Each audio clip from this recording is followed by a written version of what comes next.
الحمد لله وكفى وسلام على عباده الذين اصطفى أما بعد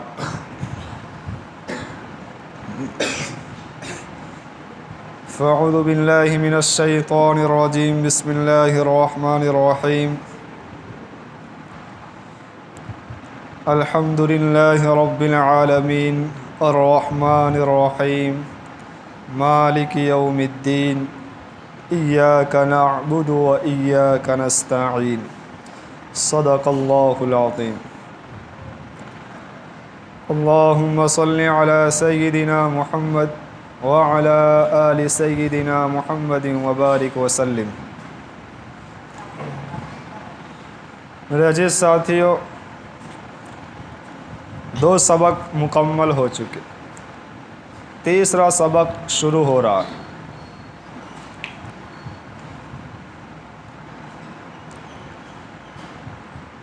پہلا نمبر باری تعالیٰ کا تعارف، یعنی اللہ تبارک و تعالیٰ نے اپنی جو حمد بیان کی ہے، اپنی جو تعریف بیان کی ہے قرآن مجید میں، کیونکہ انسان کے بس کے اندر ہے ہی نہیں کہ اللہ تبارک و تعالیٰ کی وہ تعریف کرے۔ کوئی بہت عظیم انسان ہوتا ہے اور کہا جائے کہ اس کی تعریف میں، اس کے وکھان میں آپ کچھ کلمات بولیے، کچھ لفظ بولیے، اب یہ شخص اگر اس سے واقف نہیں ہوتا تو پھر بہت کچھ غلطیاں کر جاتا ہے، کچھ باتیں ایسی بول دیتا ہے جو اس کے اندر نہیں ہوتی۔ بالکل اللہ تبارک و تعالیٰ کی ذات ایسی ذات ہے کہ خود نبی کریم صلی اللہ علیہ وسلم نے فرما دیا، لا احصی ثناء علیک، پیارے اللہ میں آپ کی تعریف نہیں کر سکتا جیسی کرنی چاہیے۔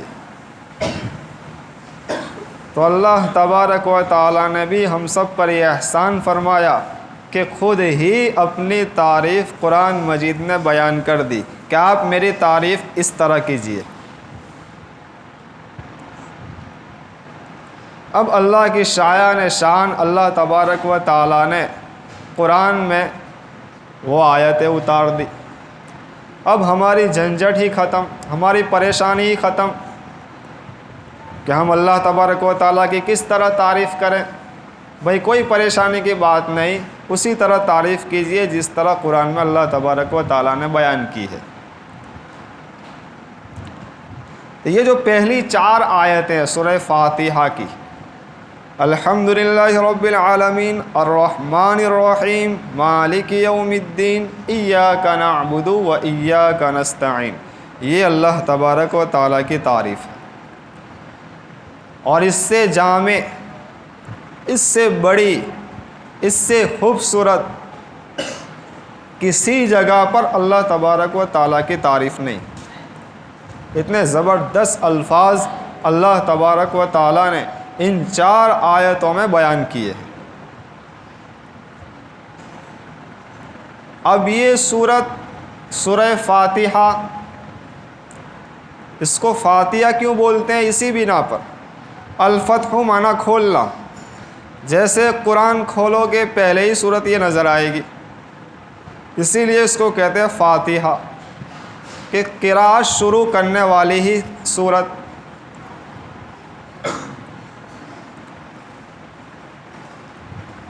یہ صورت ایسی صورت ہے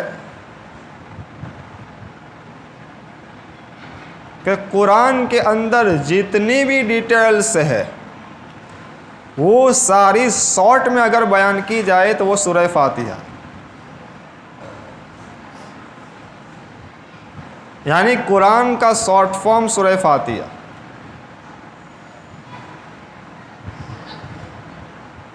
اور پوری سورت کا پھر خلاصہ بسم اللہ ہے۔ پورا قرآن سما گیا سورہ فاتحہ میں، سورہ فاتحہ پوری سما گئی بسم اللہ، بسم اللہ پوری سما گئی با کے اندر۔ آپ کو تعجب بھی ہوتا ہوگا کیسے؟ با کا معنی آتا ہے ملانا۔ اب بندے کو اللہ سے جس نے ملا دیا وہی تو با ہے، اور یہی اصل مقصد ہے پورے قرآن اور حدیث کا کہ بندہ اللہ سے مل جائے۔ تو پورے قرآن کا خلاصہ سورہ فاتحہ میں، سورہ فاتحہ کا پورا خلاصہ بسم اللہ میں، اور بسم اللہ کا پورا خلاصہ با کے اندر، کہ با کا معنی آتا ہے الصاق، ملانا۔ اللہ تبارک و تعالیٰ نے قرآن مجید شروع ہی کیا ہے با سے، بسم اللہ الرحمن الرحیم، کہ با کے نیچے ایک ہی نقطہ ہے، اور محب جو چاہنے والا ہے وہ محبوب ایک ہی رکھتا ہے۔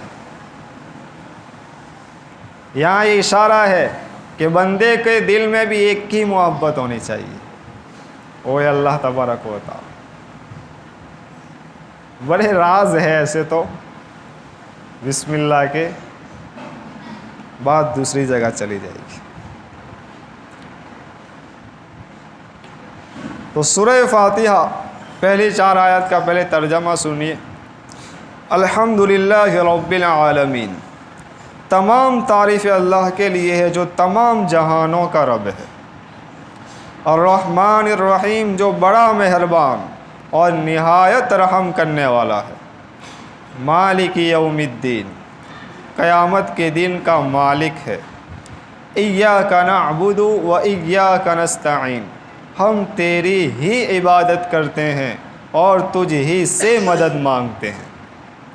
یہ 4 آیت کا ترجمہ ہوا۔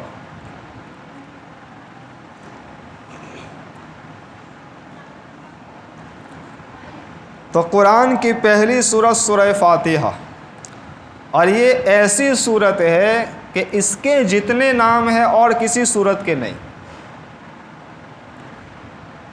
سورہ فاتحہ بھی کہتے ہیں اس کو، ام القرآن بھی کہتے ہیں، یعنی قرآن کی جڑ۔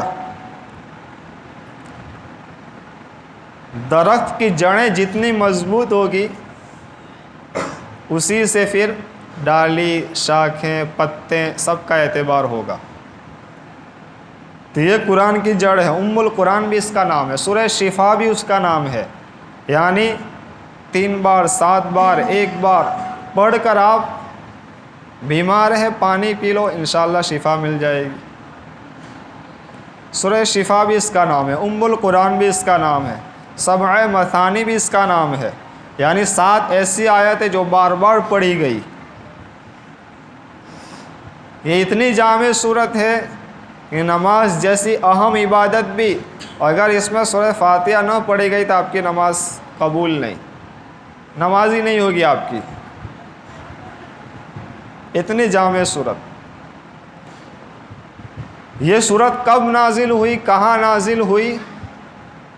یہ صورت مکہ میں نازل ہوئی۔ 2 قول ہے، کچھ لوگ کہتے ہیں مدینہ میں نازل ہوئی، کچھ لوگ کہتے ہیں مکہ میں بھی نازل ہوئی، مدینہ بھی نازل ہوئی، 2 مرتبہ یہ صورت اتری۔ لیکن سب سے صحیح جو قول ہے کہ یہ صورت جو نازل ہوئی مکہ میں نازل ہوئی۔ وَلَقَدْ آتَيْنَاكَ سَبْعًا مِّنَ الْمَثَانِي وَالْقُرْآنَ الْعَظِيمِ، قرآن میں اللہ تبارک و تعالیٰ نے ارشاد فرمایا کہ ہم نے نبی کریم صلی اللہ علیہ وسلم کو 7 مثانی یعنی ایسی 7 آیتیں دی ہے جو بار بار پڑھی جاتی ہے۔ ہم دیکھتے ہیں کوئی نماز ایسی خالی نہیں ہے جس کے اندر سورہ فاتحہ نہ ہو۔ اگر ترجمے کے حساب سے، میننگ کے حساب سے اس سورت کو اگر کسی نے پڑھنا شروع کیا تو دن میں کتنی مرتبہ وہ اللہ تعالیٰ کی تعریف کرے گا۔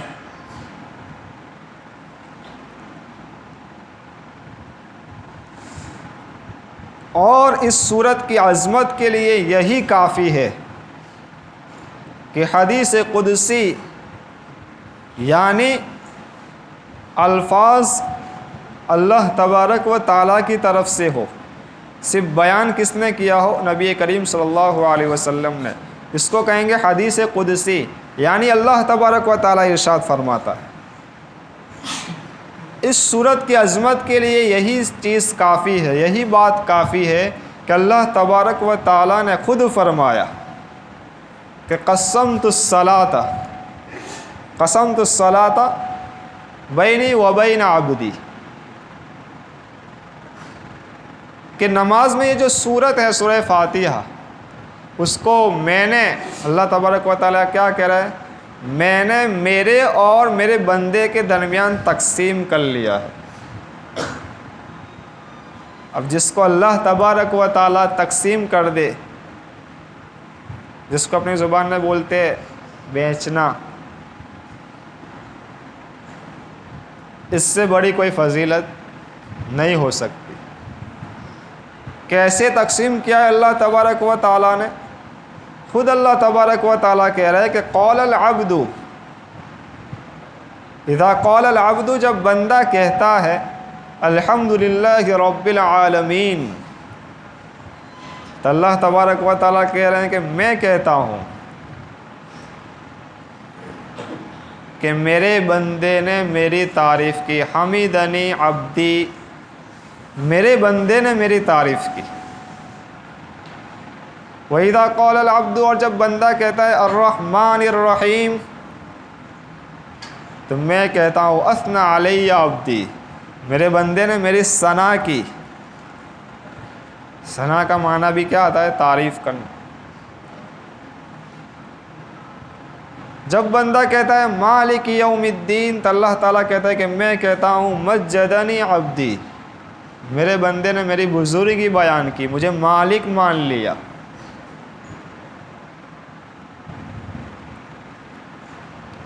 ہم کو تو آواز یہ آتی نہیں، ہم ایک ہی سانس میں پڑھ جاتے ہیں اللہ۔ اسی لیے مفتی سعید صاحب نے لکھا ہے، ہدایت القرآن تفسیر ہے ان کی، کہ امام کو سورہ فاتحہ ہر جز کو الگ الگ پڑھنا چاہیے، تاکہ اللہ تبارک و تعالیٰ جو کلمات کہہ رہا ہے وہ اس کا مصداق بنے۔ الحمدللہ رب العالمین آیت کر دو، الرحمن الرحیم آیت کر دو۔ بہت سارے اللہ کے ایسے بندے گزرے ہیں جو الحمدللہ رب العالمین پڑھ کر آگے نہیں بڑھتے تھے جب تک اللہ تبارک و تعالیٰ کی آواز کو محسوس نہ کر لیتے۔ اتنا زیادہ تعلق تھا اللہ سے۔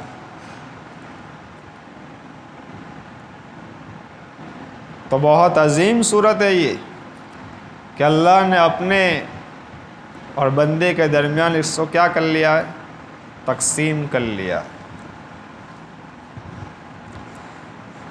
اب دیکھیے تفسیر سورہ فاتحہ کی،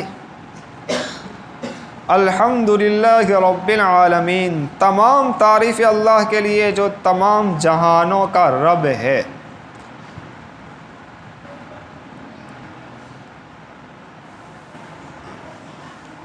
جتنی قسم کی تعریف اگر کسی کی ہو سکتی ہے، وہ ساری کے ساری اللہ تبارک و تعالیٰ کے لیے ہیں۔ کیوں؟ وہ رب ہے۔ رب مطلب پالنے والا ہے، تربیت کرنے والا ہے۔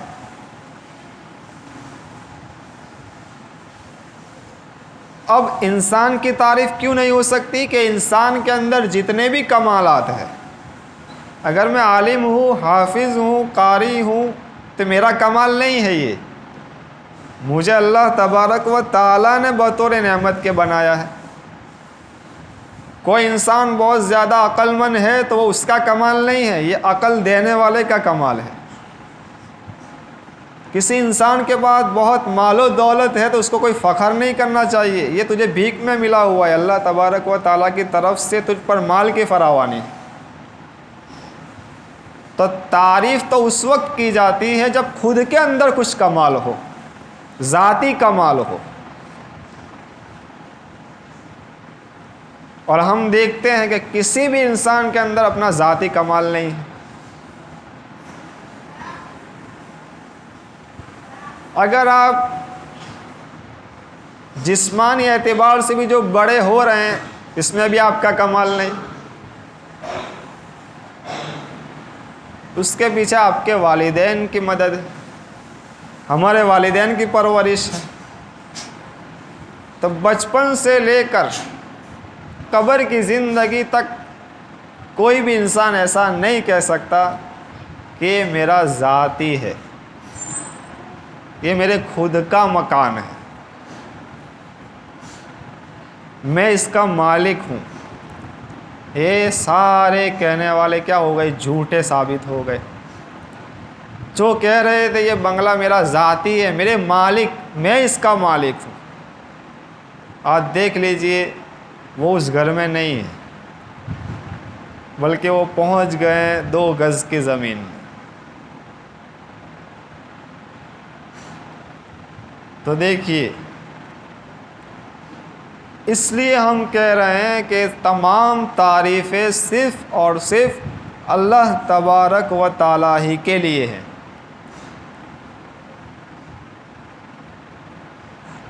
جو تمام جہانوں کا پالنہار ہے.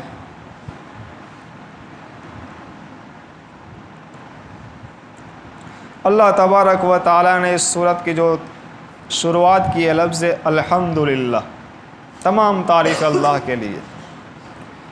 الحمدللہ کے لفظ گنتے ہیں تو 8 ہے. جنت کے دروازے بھی 8 اور جہنم کے دروازے 7. اشارہ اس طرف ہے کہ اللہ تبارک و تعالی کا رحمت والا معاملہ ہوگا، تبھی تو جنت کے دروازے 8 بنائے ہیں. جس طرف زیادہ بھیڑ ہوتی ہے اسی طرف زیادہ دروازے بنائے جاتے ہیں، دنیا والوں کا بھی اصول ہے. تو انشاءاللہ اللہ تبارک و تعالی سے بھی قوی رحمت کی امید ہے کہ جنت میں لوگ زیادہ جائیں گے. بس اللہ تبارک و تعالی اپنے فضل سے جنت میں ہم سب کو بغیر کسی حساب کتاب کے داخل کر دے. یہ بہت بڑی نعمت ہے. حضرت تھانوی اتنا بڑا بزرگ جس کے ہاتھوں پر نہ جانے کتنے ہزاروں کی اصلاح ہوئی، لیکن اللہ تبارک و تعالیٰ سے خوف دیکھیے، ڈر دیکھیے کہ حضرت تھانوی لکھ رہے ہیں کہ اس بندے کو جنت والے جہاں جوتے چپل نکالیں گے وہاں جگہ مل جائے تب بھی غنیمت.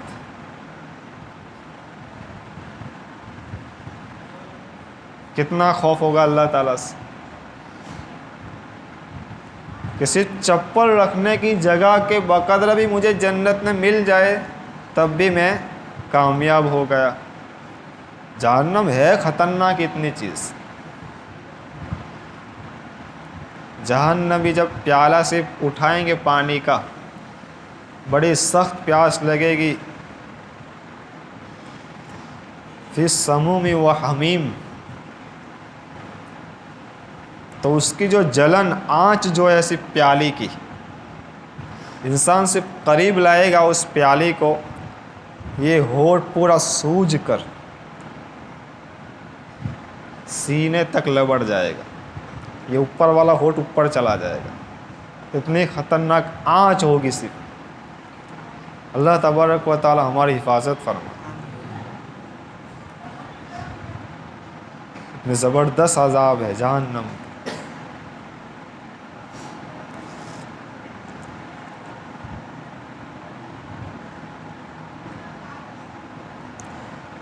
جب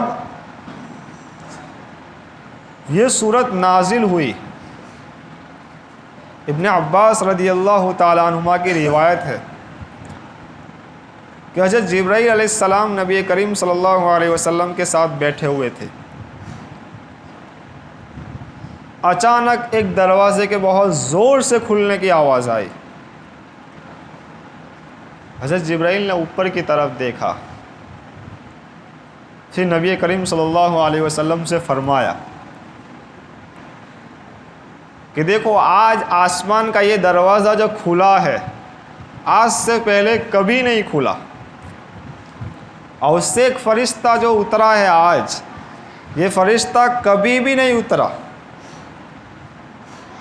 کہ اس فرشتے نے آ کر نبی کریم صلی اللہ علیہ وسلم سے سلام کیا، سلام کرنے کے بعد کہا کہ آپ کو 2 نور ملے ہیں آج، یہ 2 نور ایسے نور ہے کہ آپ سے پہلے کسی نبی اور رسول کو نہیں ملے۔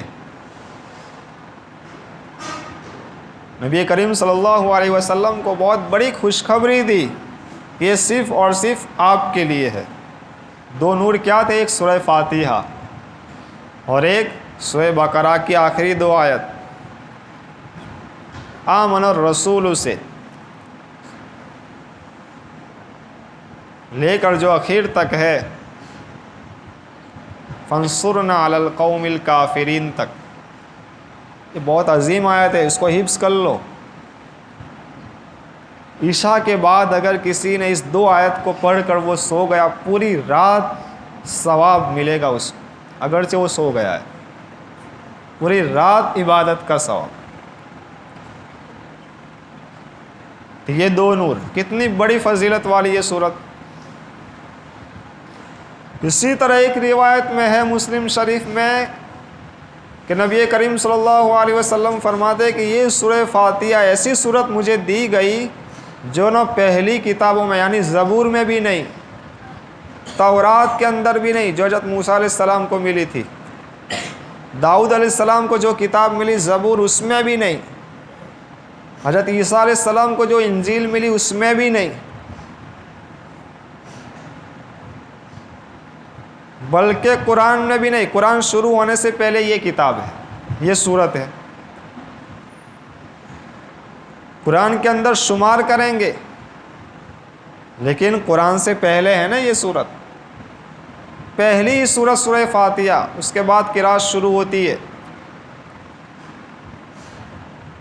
تو آپ سوچو کہ یہ صورت کتنی عظیم صورت ہے کہ ہمارے نبی کو صرف یہ صورت ملی اور ہمارے نبی کے ذریعے ہم تک یہ صورت پہنچی۔ الحمد مطلب تعریف کرنا۔ اللہ تبارک و تعالیٰ سیدھا لفظ اللہ لے آئے، الحمدللہ، اشارہ کر دیا کہ تمام تعریف صرف میرے ہی لیے ہیں۔ حمد جتنی بھی ہوگی وہ صرف اور صرف میرے لیے ہوگی، کسی اور کے لیے آپ تعریف نہیں کر سکتے، کیونکہ کسی کے اندر بھی کمال خود کا کمال نہیں ہے، سب کو میں نے دیا ہوا ہے۔ عقل ہے کسی کے پاس، میری دی ہوئی ہے۔ کوئی علم کو بہت جاننے والا ہے لیکن وہ بھی میرا ہی دیا ہوا ہے۔ اسی لیے اگر کسی فقیر کو، کسی بھکاری کو 1,00,000 روپیے بھی بھیک میں مل جائے تو اس بھکاری کی تعریف نہیں بلکہ وہ 1,00,000 جس نے دیے ہیں اس کی تعریف ہوگی۔ تو الحمدللہ رب العالمین، رب تیسرے نمبر پر لفظ آیا رب۔ اور اس سے پہلے ایک بات سن لو، اللہ تبارک و تعالی یہاں بھی لفظ اللہ لائے، الحمدللہ۔ یہ اللہ لفظ ایسا لفظ ہے کہ آج تک کسی کا نام اللہ نہیں رہا۔ اللہ تبارک و تعالیٰ نے اپنے لیے جو لفظ اللہ ایسا چنا ہے کہ اس کے اندر 2 ایسی خاصیتیں ہیں کہ اللہ کے دوسرے نام ہیں اس کے اندر بھی نہیں ہے وہ خاصیت، صرف لفظ اللہ ہی ایسا ہے جس کے اندر یہ 2 خاصیتیں ہیں۔ نمبر 1 کہ جب بھی کوئی کافر مسلمان بنے گا، کلمہ شہادت کے لیے گواہی کے طور پر اس کو لفظ اللہ بولنا ضروری ہے۔ کوئی کہتا ہے کہ لا الہ الا اللہ اور الا اللہ کی جگہ پر وہ کہہ رہا ہے لا الہ رحمان، لا الہ الا رحیم، لا الہ الا ملک، لا الہ الا جبار. کوئی کافر مسلمان بنتے وقت یہ کلمہ پڑھتا ہے، اس کے ایمان کا اعتبار نہیں جب تک کہ وہ لفظ اللہ کا استعمال نہ کرے کہ لا الہ الا اللہ. کیوں ایسا ہے کہ اللہ تبارک و تعالیٰ کا ذاتی نام ایک ہی ہے لفظ اللہ. یہ جتنے بھی دوسرے نام ہیں، رب ہے، رحمان ہے، رحیم ہے، جبار ہے، یہ سارے اللہ تبارک و تعالیٰ کے صفاتی نام ہیں. جیسے میرا ایک ہی نام ہے شعیب، حافظ، عالم، یہ جتنے بھی میرے پیچھے لقب ہیں وہ ساری میری کیا صفات ہے. بالکل اسی طرح لفظ اللہ، اللہ تبارک و تعالیٰ کا ایک ذاتی نام ہے. دوسرے جتنے بھی نام ہیں اللہ تبارک و تعالیٰ کے، وہ سارے صفاتی نام ہیں. تو لفظ اللہ، الحمدللہ کے اندر اللہ تبارک و تعالیٰ کوئی اور اپنا نام نہیں لائے، ذاتی نام لائے.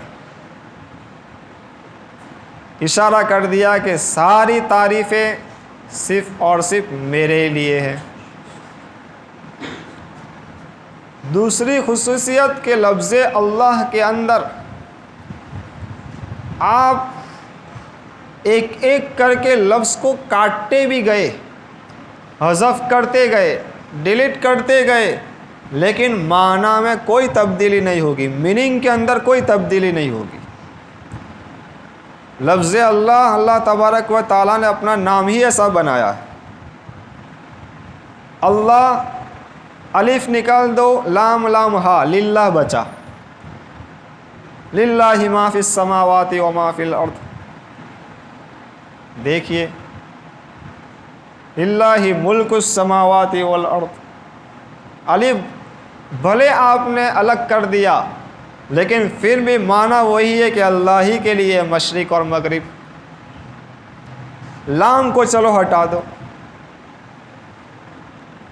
اب بچا لہو. لہو ما فی السماوات و ما فی الارض، لہو ملک السماوات، لہو مقالید السماوات. دیکھیے، اسی کے لیے، یعنی اللہ ہی کے لیے. میننگ کے اندر کوئی فرق نہیں، اگرچہ لفظ کم ہوتے جا رہے ہیں لیکن میننگ وہی کے وہی ہے. کسی کا نام ایسا؟ آپ کے نام میں سے صرف ایک لفظ آپ ہٹا دو، آپ کا پورا نام بے معنی ہو جائے گا، کوئی میننگ ہی نہیں بنے گا. لام بھی ہٹا دو، صرف بچا ہو، قل هو اللہ احد. کہہ دیجیے اللہ ایک. دیکھیے، ایک لفظ صرف باقی رہا، لیکن وہ بھی اللہ تبارک و تعالیٰ پر دلالت کر رہا ہے. کیسا نام اللہ تبارک و تعالیٰ نے اپنا رکھا. اسی لیے اکثر کا یہی قول ہے کہ اسم اعظم لفظ اللہ ہے. اس لیے آپ خانقاہوں میں چلے جاؤ، سب سے زیادہ ذکر لفظ اللہ کا ملے گا آپ کو، کیونکہ یہ اللہ تبارک و تعالیٰ کا ذاتی نام ہے. اس کے بعد رب، یعنی پرورش کرنے والا، تربیت کرنے والا.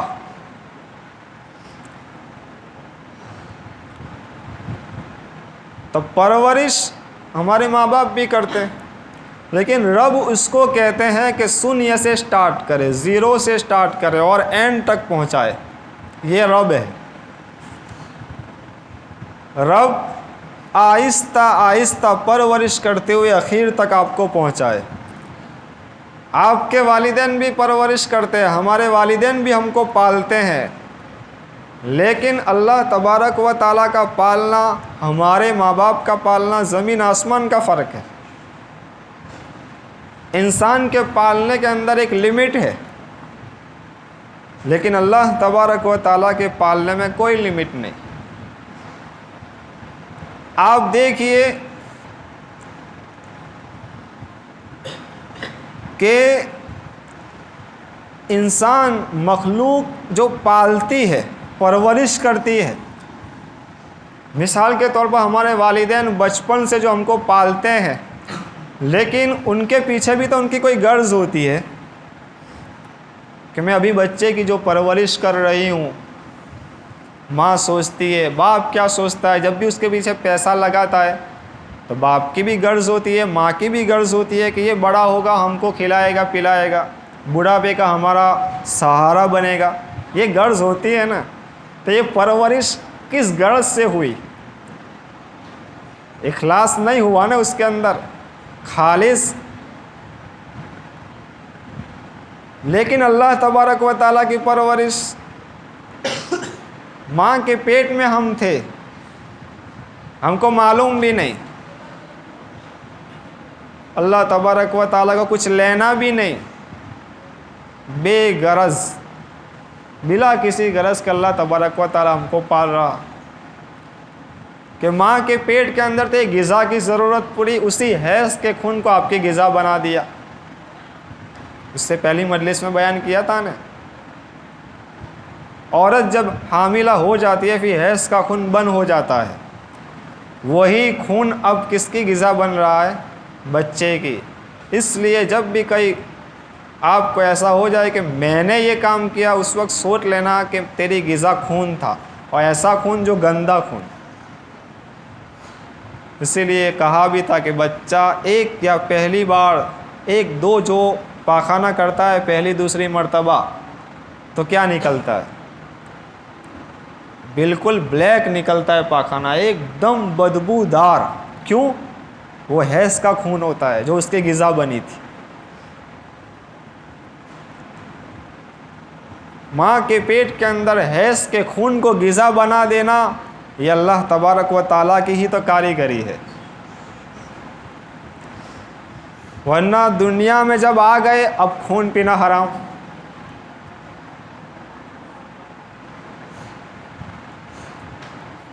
کتنی عجیب و غریب قدرت ہے اللہ تبارک و تعالیٰ کی۔ یہ رب اسی بنا پر والدین جب پرورش کرتے ہیں یا کوئی اور ہماری پرورش کرتا ہے، اب اس کے پیچھے مال خرچ ہوتا ہے، مال میں کمی آتی ہے۔ بچہ پیدا ہوتا ہے، پوچھ لو والدین سے کہ اب کیا کیا ہوا، 100 سے 200 کی ضرورت پڑی یا نہیں پڑی؟ لیکن اللہ تبارک و تعالیٰ پرورش کر رہا ہے، کوئی چارج لیا؟ کوئی چارج نہیں۔ یہ فرق ہے مخلوق کی تربیت اور خالق کی تربیت میں، یہ فرق۔ اسی طرح مخلوق پرورش کر کر کبھی کبھی تو خود والدین بھی احسان جتلاتے ہیں۔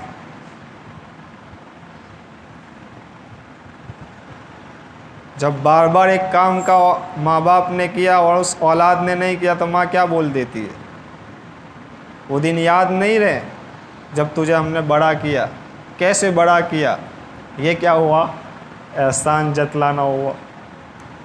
اسی طرح کوئی اسپانسر مل گیا ہے کسی غریب کو، اس نے کوئی کام سپرد کیا، اس نے نہیں کیا تو احسان جتلائے گا۔ معلوم نہیں ہے آپ یہاں تک کیسے پہنچے، کتنی قربانیاں ہم نے دی ہے آپ کے لیے، یہ کیا ہوا؟ احسان۔ اللہ تبارک و تعالیٰ نے پیدائش سے لے کر بلکہ 8-9 مہینے ماں کے پیٹ میں آپ کو رکھا، ہم سب کو رکھا، لیکن کبھی احسان نہیں جتلایا۔ میرے بندے یاد کر، کیوں نماز چھوڑتا ہے؟ کبھی احسان نہیں جتلایا۔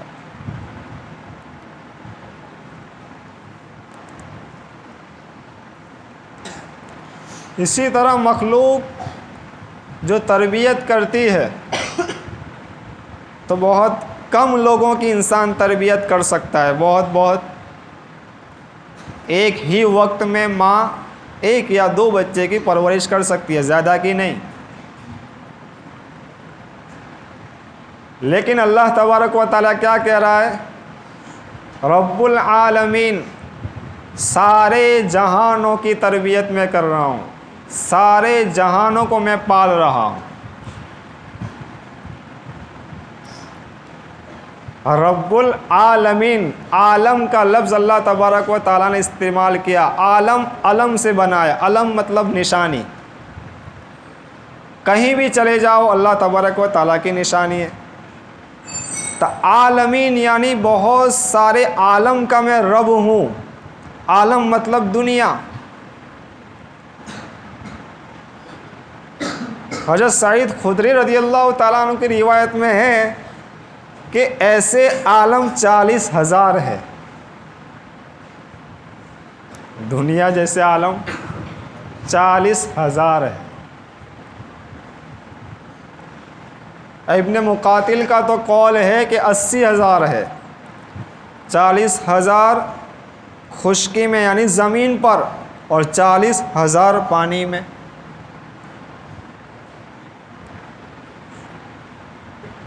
انسان تو ایک دو کی پرورش میں پریشانی میں آ جاتا ہے۔ ارے خود جب بچہ رات میں روتا ہے تو ماں بھی حیران ہو جاتی ہے۔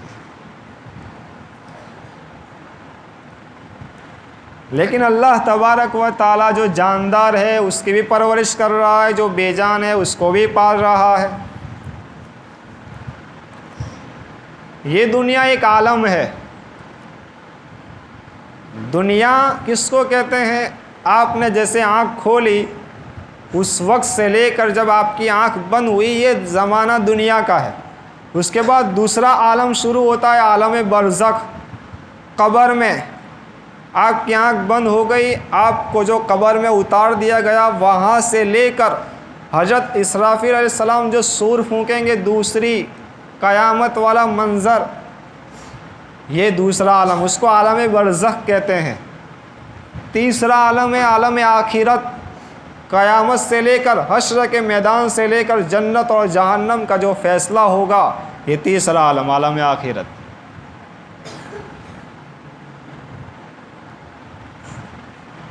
تو یہ تو 3 عالم، لیکن جو مفسرین نے عالم بیان کیے یعنی دنیا، انسانوں کا پورا عالم الگ، جناتوں کا پورا عالم الگ، اسی طرح نباتات یعنی سبزیاں جتنی ہیں ان کا پورا عالم الگ ہے، اسی طرح جتنے پرندے اڑنے والے ان کی پوری دنیا الگ، اسی طرح چرندے جو چرنے والے جانور ہیں ان کی پوری دنیا الگ ہے، اسی طرح دریا کے اندر جتنے تیرنے والے ہیں ان کی پوری دنیا الگ ہے، جناتوں کا پورا ایک عالم الگ ہے، شیطانوں کا پوری دنیا ایک الگ۔ تو ایسے کتنے عالم، آسمانوں میں چلے جائیں، چاند ستاروں کا پوری دنیا ان کی الگ، پورا عالم ان کا الگ۔ یہ ہے الحمدللہ رب العالمین، یعنی سارے جہانوں کی تربیت کرنے والا۔ سورج چاند بالکل اپنے وقت پر ہی نکل رہے ہیں۔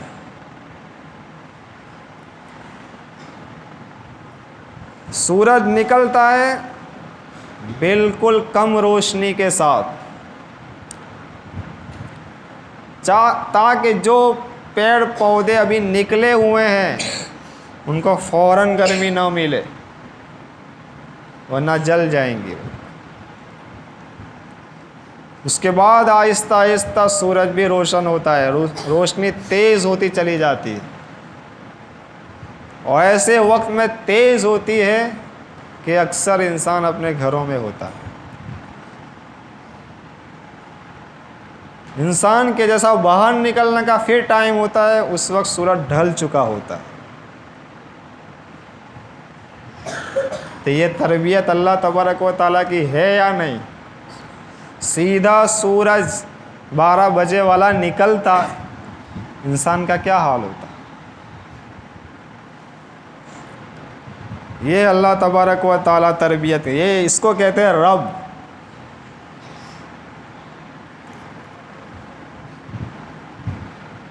تو الحمدللہ رب العالمین،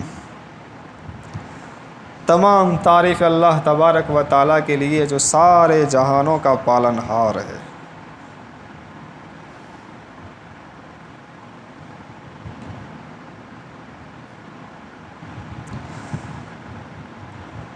تو یہ الحمدللہ رب العالمین کی تفسیر ہوئی، صرف ایک آیت کی ہوئی ابھی، اس میں بھی ابھی بہت باقی ہے۔ اللہ تبارک و تعالیٰ نے الحمد سے کیوں شروع کیا،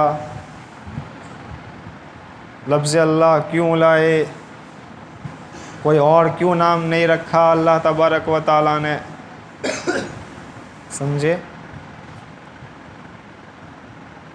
لیکن سورت کی آپ کو عظمت بتا دی کہ کتنی عظیم سورت ہے یہ، کہ سارے قرآن کا خلاصہ اس سورت میں، اس سورت کا پورا خلاصہ بسم اللہ کے اندر، اسی لیے بسم اللہ کے اوپر پورا بیان ہوا، اور بسم اللہ کی پوری فضیلت باق میں، کیوں با میں وہی بتایا بھی۔ تو اس سورت کی عظمت کو پہچانو۔ اس کے بعد ہے الرحمن الرحیم، اس کی تفسیر میں اس لیے نہیں کرتا الرحمن الرحیم کی کہ بسم اللہ میں پورا آ گیا، بسم اللہ کے بعد یہی دو لفظ تھے، الرحمن الرحیم، بسم اللہ الرحمن الرحیم۔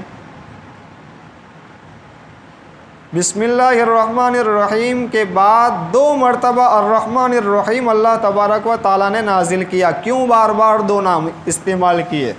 بسم اللہ میں بھی رحمان رحیم، پھر الحمد کی سورت شروع کی، اس کے اندر بھی رحمان الرحیم۔ یہ اشارہ ہے کہ میرے بندے گھبرانا مت، میری رحمت غالب رہے گی، یعنی میں بہت زیادہ معاف کرنے والا ہوں، میری رحمت عام رہے گی۔ 70 سال کے بعد بھی اگر تو سچے دل سے میرے دربار میں آ گیا، میں تجھے معاف کر دوں گا۔ لیکن آخر میں ساتھ ساتھ یہ بھی کہہ دیا مالک یوم الدین، لیکن میری اس شفقت اور اس دیا اور اس مہربانی کے دھوکے میں بھی مت رہنا، کیونکہ مالک یوم الدین، قیامت کے دن کا پھر میں مالک بھی ہوں، حساب کتاب بھی لوں گا۔ تو مالک یوم الدین کہہ کر بالکل کانفیڈنس سے باہر نکالنے سے بھی بچا لیا کہ اب جو کرنا ہو کرو، اللہ تو معاف کرنے والا ہے۔ تو اس دھوکے سے بھی نکالنے کے لیے اللہ تبارک و تعالیٰ نے کہہ دیا مالک یوم الدین۔ ہاں، لفظ استعمال بڑا غضب کا کیا کہ مالک یوم الدین، میں مالک ہوں، جج نہیں کہا۔ بادشاہ کا لفظ بھی استعمال نہیں کیا، کیونکہ دنیا کے اندر اگر جج کوئی فیصلہ کرتا ہے تو وہ قانون کا پابند ہوتا ہے، وہ رولز کا پابند ہوتا ہے، وہ ہر کسی کو معاف نہیں کر سکتا، اس کی بھی بات سنے گا، اس کی بھی بات سنے گا، اس کے بعد پھر قاعدے قوانین کو دیکھنا پڑے گا کون سے رول سے ہے۔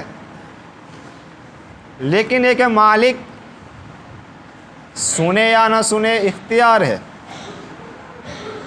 کوئی گناہ نہ ہونے کے باوجود بھی پکڑ ہو جاتی ہے، گناہ بہت زیادہ ہے پھر بھی جنت میں بھیج دے، یہ اللہ تبارک و تعالیٰ کا معاملہ ہے۔ اسی لیے اللہ تبارک و تعالیٰ نے لفظ استعمال کیا مالک یوم الدین، قیامت کے دن کا مالک ہوں۔ تو اس سے ایک اشارہ ہے کہ اللہ تبارک و تعالیٰ سے رحمت کی امید رکھو، کہ اللہ تبارک و تعالیٰ بہت زیادہ مہربان ہے۔ ایاک نعبد و ایاک نستعین، ہم تیری ہی عبادت کرتے ہیں، تجھ ہی سے مدد طلب کرتے ہیں۔ ایاک نعبد، اس کا ترجمہ اگر کوئی ایسا کرتا ہے کہ ہم تیری عبادت کرتے ہیں تو یہ غلط ہو جائے گا۔ اللہ تبارک و تعالیٰ نے یہاں زور دیا ہے ایاک نعبد، ہم تیری ہی عبادت کرتے ہیں اور تجھ ہی سے مدد مانگتے ہیں۔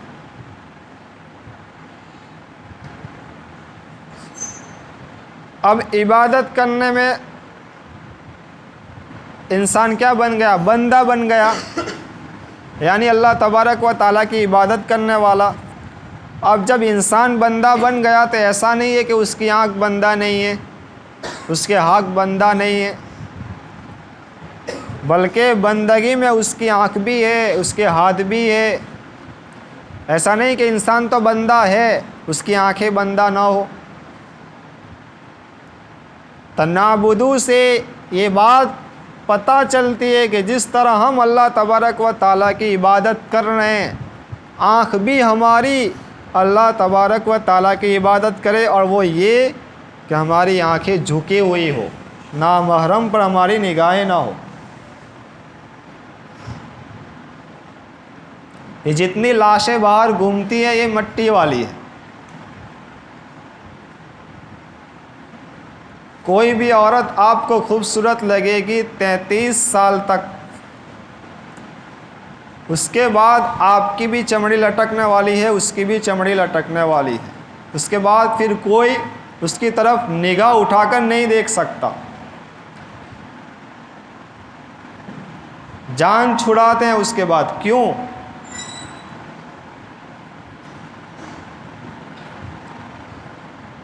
تو ان لاشوں کو جو بنانے والا ہے اسی کی طرف نگاہ کیوں نہیں رکھتے، جس کو کبھی زوال ہی نہیں۔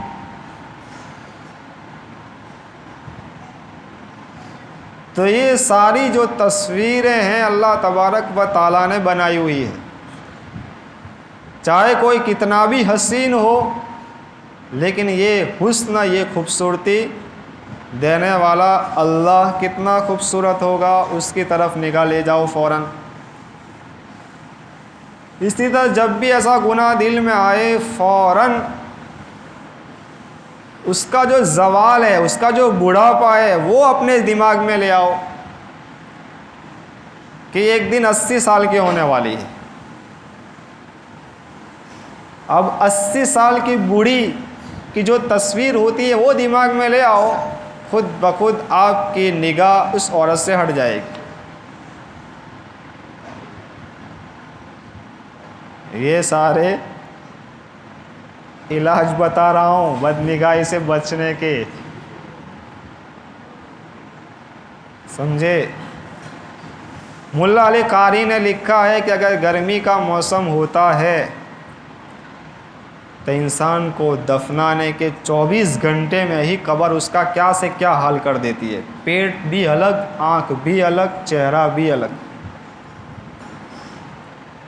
اور سردی کا موسم ہے تو پھر انسان کے جسم کو پھٹنے میں 3 دن لگتے ہیں۔ سب سے پہلے کیڑے مکوڑے جو حملہ کرتے ہیں باڈی پر، سب سے پہلے حملہ ہوتا ہے آنکھوں پر۔ یہ اشارہ ہے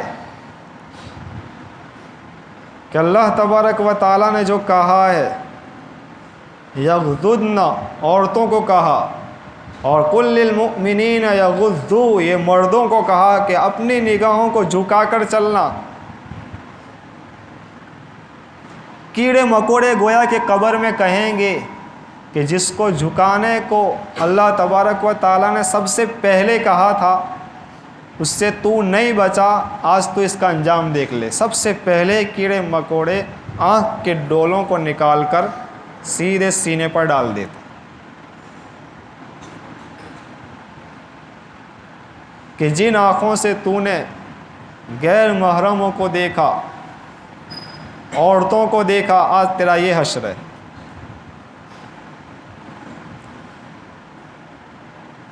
اسی طرح دوسرے نمبر پر پھر پیٹ کو کیڑے پھاڑ کر رکھ دیتے ہیں کہ جو تو خواہش پیدا کرتا تھا دل کے اندر، یہ مل جائے مجھے، وہ مل جائے، انسان کا پورا پیٹ پھاڑ کر رکھ دیتے۔ اسی لیے میرے عزیز، آج کے زمانے میں ولی اللہ بننا ہے، اپنی نگاہوں کو جھکا لو، نیچے دیکھ کر چلنے کی کوشش کرو۔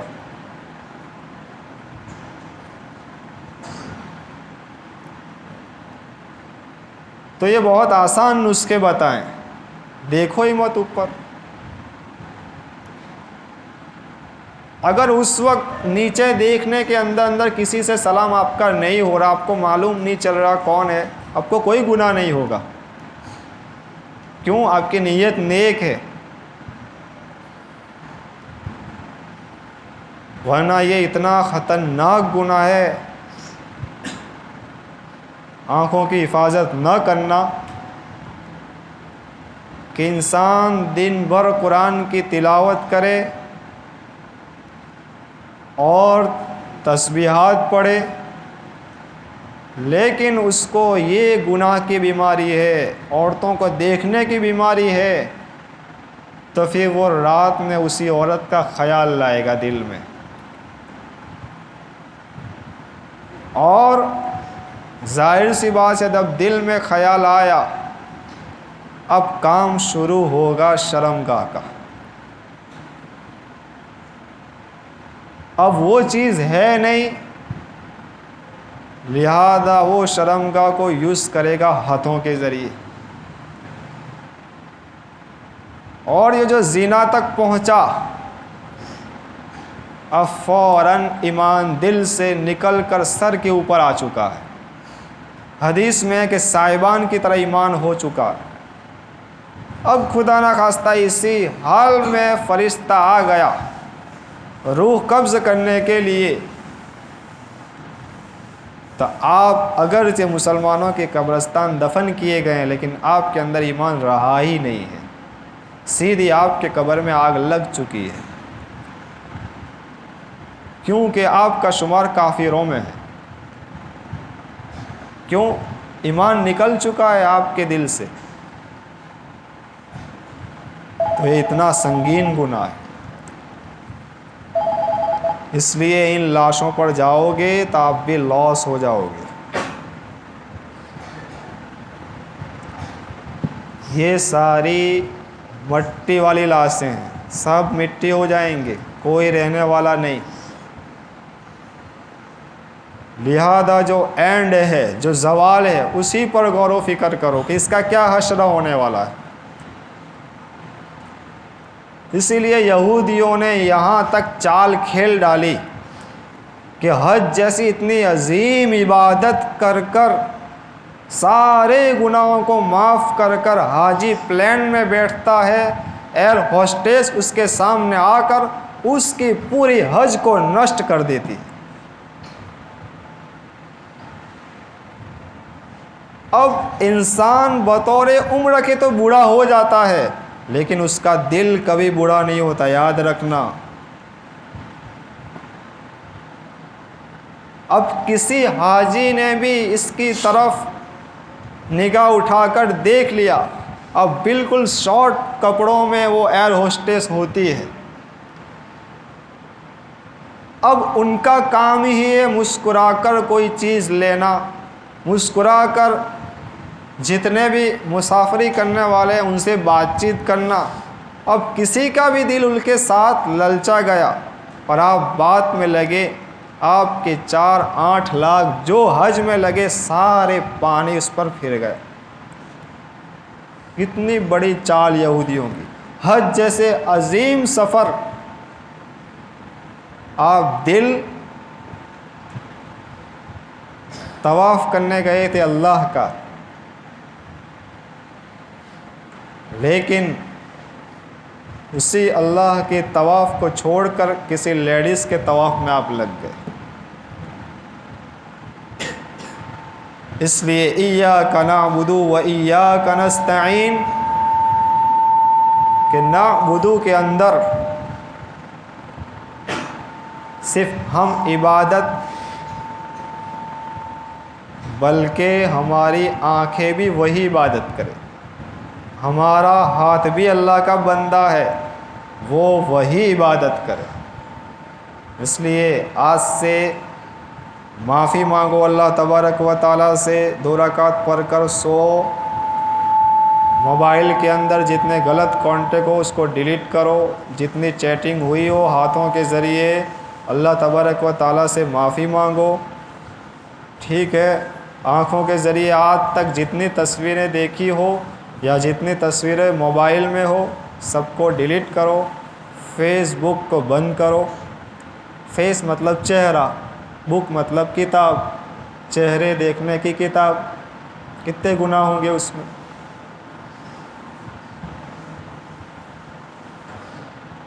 اس لیے مسلمانوں کا ایمان آج کھوکھلا ہو چکا ہے۔ 10 روپیوں میں ایمان لوگ بیچ ڈالتے آج۔ کیوں ایسا ہے؟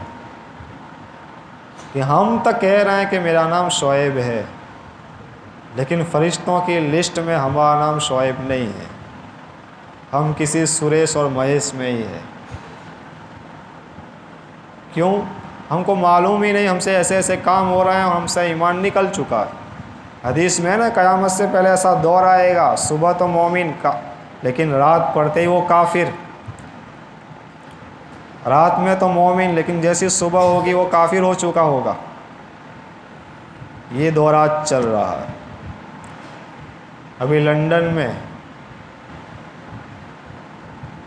عالم، جید عالم، 3 بھائی مرتد ہو گئے، ایمان سے پھر گئے۔ کس بنا پر؟ صرف جنت اور جہنم کی بنا پر، کہ اللہ تبارک و تعالیٰ کو انصاف سے فیصلہ کرنا چاہیے۔ یہ کیا کسی کو معاف کر دیا اور کسی کو سزا دے دی کہ یہ بات سمجھ میں نہیں آتی۔ 3 جید عالم مرتد ہو گئے ابھی ہفتے میں۔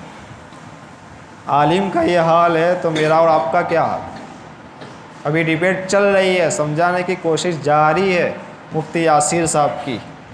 اللہ کرے بات آ جائے اور واپس ایمان میں داخل ہو جائیں۔ لیکن یہ ایسا زمانہ چل رہا ہے، اپنے آپ کو عالم سے، اور ایسا عالم جو نیک ہو، صالح ہو، اس سے اپنا تعلق مضبوط کر لو، ہر پوچھ گچھ اسی سے کرو تو ایمان سلامت رہے گا۔ اللہ تبارک و تعالی عمل کی توفیق عطا فرمائے اور ہمارے ایمان کی حفاظت فرمائے۔